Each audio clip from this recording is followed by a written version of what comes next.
অঞ্জুমণি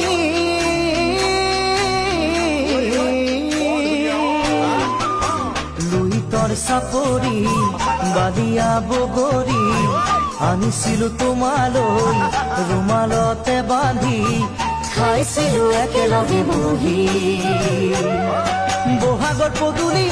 দেহা উদুলি মুদুলি হাবিত ফুলে কেতেকী দিহিন দিখৌ বাঢ়ে